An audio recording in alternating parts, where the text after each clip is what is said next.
It wasn't until the 19th century, under French colonial rule, that roads were opened in the Central Highlands.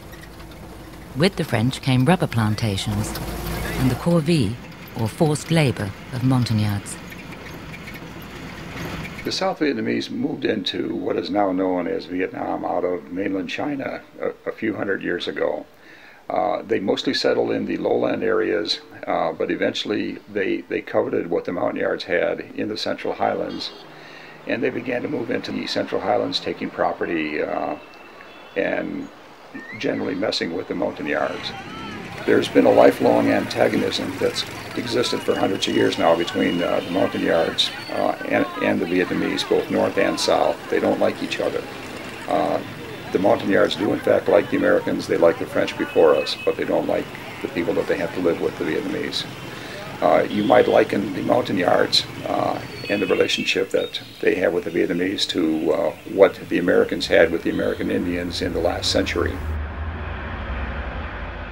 So I would say in general that there was a prejudicial type of treatment overall that the Montagnards would suffer in general by the Vietnamese, their military and civilian. The French were the first to colonize the Montagnard world. They wooed the Montagnards, and in return for their support, promises were made. Local autonomy was granted, and Montagnard laws were codified. Ho Chi Minh, however, wanted the French out of Vietnam. But France was not leaving without a fight. Both sides started recruiting Montagnards. The historical animosity between the Montagnards and the Vietnamese was exploited, and many Montagnards sided with the French. The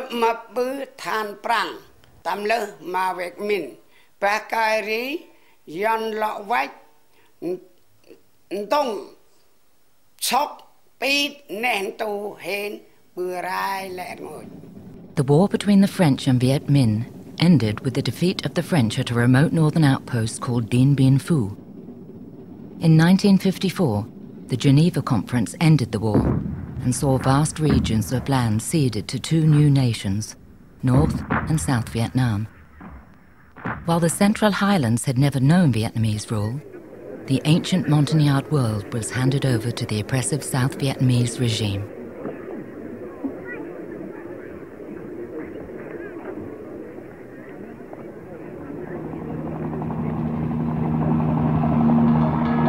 The Montagnard tribes responded with civil rights movements, such as Bajaraka.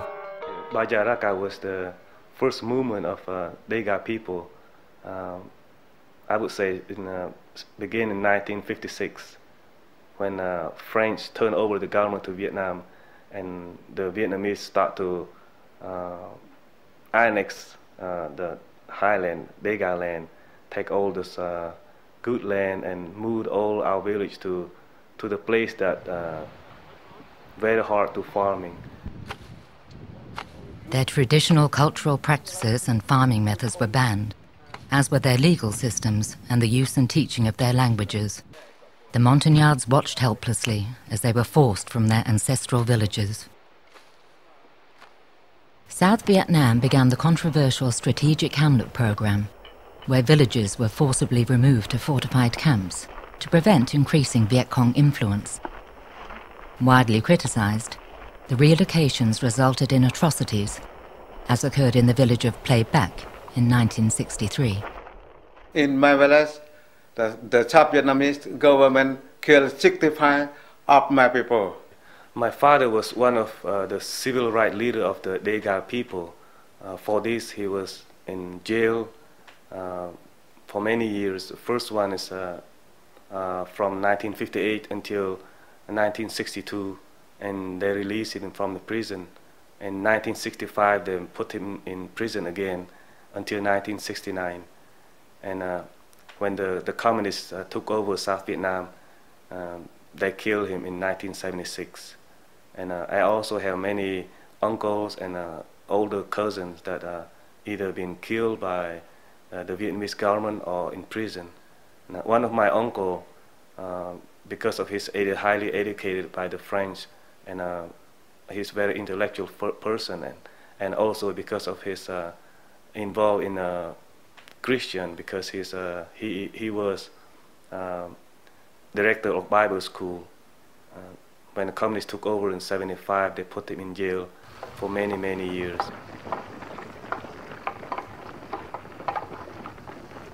War between North and South Vietnam was looming, as was the deepening American role in Vietnam. The CIA had already begun recruiting and training Montagnards. Americans also assisted in civic action programs and relocations to keep communist influence out of the highlands. Unfortunately for the Montagnards, their world was in the middle of the Ho Chi Minh Trail, the North Vietnamese army supply route. The communists began brutalizing Montagnards and attacking their villages. Well, up in the northern part of my province, there was mainly Banat. Well, the Banat up there in the north was simply rounded up by the Viet Cong and used as slave labor. With the South Vietnamese government persecuting Montagnards from the south and the communists attacking them from the north, the Montagnards were trapped. In our culture, we have a saying for this. The cat is white, the cat is black. They both eat the mouse. We, the Montagnard people, were the mouse. Within the Central Highlands at any one time during the active part of the war, there's probably about 40,000 Montagnards that were working with Special Forces at the various 8 camps. They also worked with the Mike Forces. The Mike Forces were battalion-sized units of Montagnards who were actually led by American Special Forces and tended to move throughout the 2-corps area. You had regional and popular forces, which were mostly village defense units, and they only stayed within the local unit. Your civilian irregular defense group units are also Montagnards, and they usually stayed within a local area. I was seriously wounded while fighting with the United States Army, 4th Infantry Division. They're great in combat. That's the reason we used them. We knew that they would not run on you. They kept the North Vietnamese off balance and out of the Central Highlands for many, many years. They were very good troops. We liked each other. A great bond between the Montagnards and US soldiers also developed. A dual love. We loved them, they loved us. And they saved a lot of American lives, the Montagnards.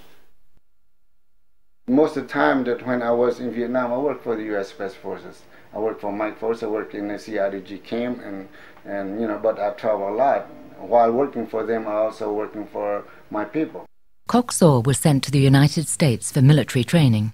Before he left, the president of the Montagnard National Movement entrusted him with a letter to Edward Kennedy. This was the last time the two men would see each other alive.